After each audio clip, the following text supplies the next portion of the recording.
નમસ્કાર મિત્રો, સ્વાગત છે તમારું એચએનજીયુ સ્ટડી પોઈન્ટ યુટ્યુબ ચેનલના એક નવા વિડીયોમાં. ગુજરાત પોલીસમાં નવી ભરતીની જાહેરાત કરવામાં આવી છે, જેના વિશેની સંપૂર્ણ ચર્ચા આપણે આજના આ વિડીયોની અંદર કરવાના છે. ગુજરાત ટ્રાફિક પોલીસમાં જે આ નવી છે એ ભરતીની જાહેરાત કરવામાં આવી છે, જેની અંદર પુરુષ અને મહિલા બંને ઉમેદવારો જે છે એ ફોર્મ ભરી શકે છે. ટ્રાફિક પોલીસમાં નવી ટીઆરબી જવાનોની જે છે એ આ ભરતીની જાહેરાત છે.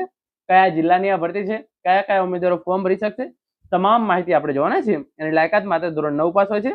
આની અંદર તમારે 5 કિલોમીટર દોડવાની જરૂર નથી, માત્ર તમારે 800 મીટર દોડવાનું હોય છે. અને તમારું જે છે એ વજન જે પ્રમાણે ક્રાઇટેરિયા છે એ પ્રમાણે હોવું જરૂરી છે. અને અત્યારે આ ભરતી માટે ફોર્મ ભરવાનું ચાલુ થઈ ગયું છે. તો ફોર્મ તમે કેવી રીતે ભરી શકો છો, ઓનલાઈન કે ઓફલાઈન, એ તમામ માહિતી આપણે આજના આ વિડીયોની અંદર જોવાના છે. તો સૌપ્રથમ તમે અહીંયા જોઈ શકો છો, જે ઓફિશિયલ નોટિફિકેશન છે એ જાહેર કરવામાં આવેલું છે.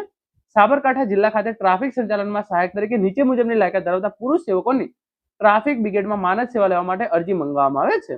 ટ્રાફિક શાખાની અંદર તમે જોઈ શકો છો 8 જગ્યાઓ, ઈડર પોલીસ સ્ટેશન 10 જગ્યાઓ, ખેડ બ્રહ્મા પોલીસ સ્ટેશન 5 જગ્યાઓ અને વડાલી પોલીસ સ્ટેશનની અંદર 2 જગ્યાઓ માટે જે છે એ ભરતી થવા જઈ રહી છે. ઉંમર તમારી 18 વર્ષ કરતા ઓછી ના હોવી જોઈએ અને 40 વર્ષ કરતા વધારે હોવી જોઈએ નહીં. પછી શૈક્ષણિક લાયકાત, તમે ધોરણ 9 પાસ કે તેનાથી વધુ શૈક્ષણિક લાયકાત હોવી જરૂરી છે. એટલે કે તમે ઓછામાં ઓછું ધોરણ 9 પાસ કરેલું હોવું જોઈએ, તમારી ઉંમર 18 વર્ષ કરતા ઓછી અને 40 વર્ષ કરતા વધારે હોવી જોઈએ નહીં. પુરુષ ઉમેદવારોની ઊંચાઈ 5 ફૂટ 5 ઇંચ હોવી જોઈએ. પુરુષ ઉમેદવારોનું વજન 50 કિલોગ્રામ ઓછામાં ઓછું હોવું જરૂરી છે.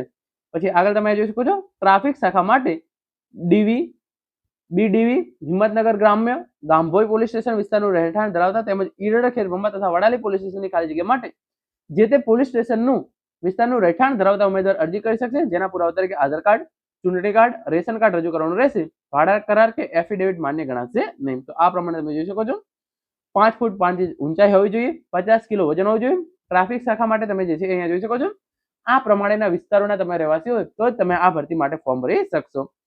એનસીસી, એનએનએસ તથા રક્ષા શક્તિ યુનિવર્સિટીના ઉમેદવાર તથા રાજ્ય કક્ષા અને જિલ્લા કક્ષાએ રમતગમતનું પ્રમાણ ધરાવતા તથા વધુ ઊંચાઈ અને મજબૂત બાંધો ધરાવતા ઉમેદવારોને જે છે એ પ્રાધાન્ય આપવામાં આવશે. ભરતીનું ફોર્મ તથા ભરતીની અન્ય શરતોની વિગતો પોલીસ સ્ટેશન ખાતેથી મેળવી લેવાની રહેશે. તો આના માટે તમારે જે છે ઓફલાઈન ફોર્મ ભરવાનું રહેશે અને તમારા નજીકના વિસ્તારની અંદર, જો તમે આ એરિયાની અંદર રહેતા હોય તો તમારા જે પણ પોલીસ સ્ટેશન હોય એ પોલીસ સ્ટેશન ખાતે જઈ તમારે ફોર્મ મેળવી લેવાનું રહેશે. પહેલા તમારી જે છે એ શારીરિક કસોટી લેવામાં આવશે. 800 મીટર દોડ તમારી જે છે એ 4 મિનિટની અંદર પૂરી કરવાની રહેશે.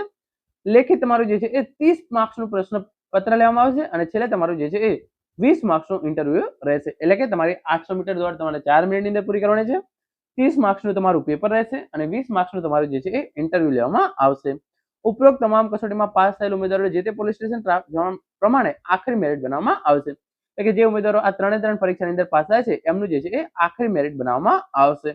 તાલીમ પ્રક્રિયાની આપણે વાત કરીએ તો આખરી પસંદ પામેલ ઉમેદવારોને હેડક્વાર્ટર હિંમતનગર ખાતે ટ્રાફિક નિયમોને લગતી પ્રાથમિક તાલીમ 15 દિવસની રહેશે.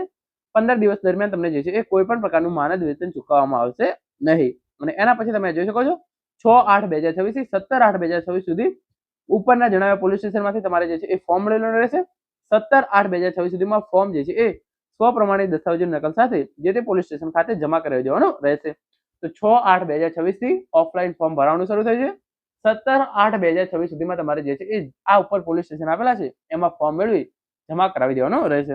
17 તારીખ પહેલા તમારે જે છે એ ફોર્મ જમા પણ કરાવી દેવાનું રહેશે. તો મિત્રો, આ હતો આજનો વિડીયો, જેની અંદર આપણે સાબરકાંઠા પોલીસ વિભાગની અંદર ટ્રાફિક પોલીસની અંદર આ નવી ભરતીની જાહેરાત થઈ રહી છે એના વિશેની સંપૂર્ણ ચર્ચા કરી છે. આશા રાખું છું આજનો આ વિડીયો તમને ચોક્કસથી ઉપયોગી થશે. Thank you so much for watching.